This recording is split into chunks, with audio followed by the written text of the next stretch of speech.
सद्दाम हुसैन अवाम का बहादुर रहनुमा। वो सदर जो अपनी कौम के दरमियान रहता था। सदर सद्दाम हुसैन के 10 सच्चे वाक़यात। रात का गश्त और बूढ़े की दुआ। रात का पिछला पहर था, हवा में हल्की ठंडक थी। सद्दाम हुसैन ने वर्दी पहनी, पहरादारों को साथ लिया और इराक की सरहद की जानिब निकल गए। रास्ते में एक छोटा सा गांव आया, चिराग मध्यम जल रहे थे। वो खामोशी से बस्ती में दाखिल हुए। एक बूढ़े शख्स से पूछा, क्या तुम्हें हुकूमत से कोई शिकायत है? बूढ़े ने झुककर कहा, अल्लाह तुम्हें सलामत रखे, तुम्हारे सिपाही हमारी हिफाजत करते हैं। सद्दाम की आंखों में नरमी उतर आई। वो मुस्कराए और बोले, बस यही मेरी तनख्वाह है, बाजार में आम शहरी बनकर जाना।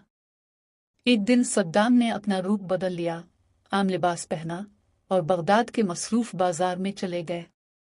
किसी को खबर न थी कि उनके बीच सरन ममलुकत खड़ा है। उन्होंने दुकानदारों से पूछा, महंगाई कैसी है? लोग खुश हैं ना? एक नौजवान ने बेफिक्री से कहा, अगर सदर हर वक्त अवाम के दरमियान रहे तो सब ठीक है। सद्दाम ने हल्की मुस्कुराहट के साथ सर हिलाया और दूसरे दिन इसी नौजवान को सदर हाउस बुलाकर इनाम दिया।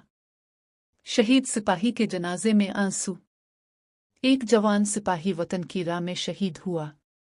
सद्दाम हुसैन खुद इसके घर पहुंचे, वालिदैन के सामने खड़े हुए और कहा, आपका बेटा मेरा बेटा था, उसने इराक की इज्जत बचाई है। फिर उन्होंने अपने हाथों से इसके कंधे पर इराकी परचम लपेटा। पूरा गांव रो रहा था, मगर सद्दाम के चेहरे पर फख्र के आंसू थे। स्कूल के बच्चों के साथ लंच। एक स्कूल के सामने से गुजरते हुए सद्दाम ने देखा, बच्चे कौमी तराना पढ़ रहे हैं।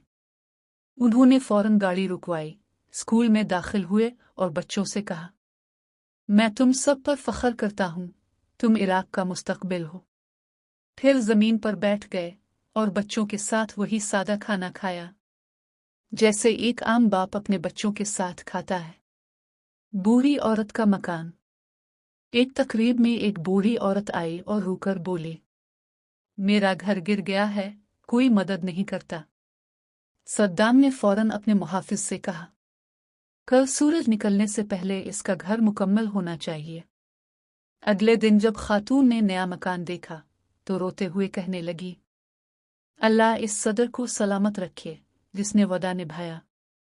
बारिश में फौजियों के साथ। शदीद बारिश हो रही थी, जमीन कीचड़ से भर गई थी। फौजी तरबियत में मसरूफ थे। सद्दाम हुसैन खुद वहां पहुंचे और पानी में जाकर उनके साथ खड़े हो गए।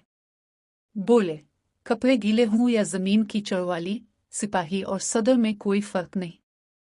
सारे फौजी जोश से नारा लगाने लगे, अल्लाह, इराक, सद्दाम। मजदूरों के साथ रोटी तोड़ना। एक दिन वो एक कारखाने के दौरे पर गए। दोपहर का वक्त हुआ तो मजदूर जमीन पर बैठकर खाना खा रहे थे। सद्दाम हुसैन भी उनके पास बैठ गए और बोले, मैं भी तुम्हारे साथ खाऊंगा क्योंकि मुल्क तुम्हारी मेहनत से चलता है। फिर उन्होंने हाथ से वही आम सा खाना खाया जो मजदूर खा रहे थे। सब मजदूर हैरान रह गए, सदर इनमें से एक लग रहा था। नौजवान का इम्तिहान। एक नौजवान ने कहा, सदर सिर्फ तकरीरों में अवाम के करीब हैं। सद्दाम ने सुना, मुस्कराए और कहा, कल मेरे साथ चलो। अगले दिन वो इसे गरीब मोहल्लों में ले गए। खुद राशन के थैले उठाए और अवाम में बांटने लगे। फिर बोले, अब बताओ, मैं अवाम के करीब हूं या नहीं? नौजवान ने आंसुओं से कहा, अब जैसे रहनुमा कम होते हैं। शाम की गलियों में एक आम शख्स। अक्सर वो बगैर प्रोटोकॉल शाम के वक्त बगदाद की गलियों में निकल आते। लोग हैरान रह जाते, बच्चे दौड़कर कहते, सदर आ गए, सदर आ गए। वो मुस्कुरा कर पूछते, पढ़ाई कैसी जा रही है? और दुकानदारों से कहते, दियानत से कमाओ, यही इराक की ताकत है। कैदी के बेटे को बाप बनकर सहारा देना। एक फौजी जंग में गिरफ्तार हुआ, इसका बेटा सद्दाम से मिला और रोते हुए कहा, मेरे वालिद कैद में हैं, हमें कोई सहारा नहीं। सद्दाम ने इसे सीने से लगाया और कहा, जब तक तुम्हारे वालिद वापस नहीं आते मैं तुम्हारा बाप हूँ। उन्होंने इसके घर राशन, तालीम और वजीफा मुकर्रर कर दिया। वो बच्चा खुशी से रो पड़ा क्योंकि इसने सिर्फ सदर नहीं एक बाप पाया था। ये वो सद्दाम हुसैन थे जो अवाम के दिलों में रहते थे, जिनकी बहादुरी सिर्फ जंग के मैदान में नहीं बल्कि इंसानियत के मैदान में भी थी। चाहे कोई उन्हें पसंद करे या ना करे, लेकिन इनके जज्बे, इनकी गैरत और अवाम से कुर्बत को तारीख कभी फरामोश नहीं करेगी।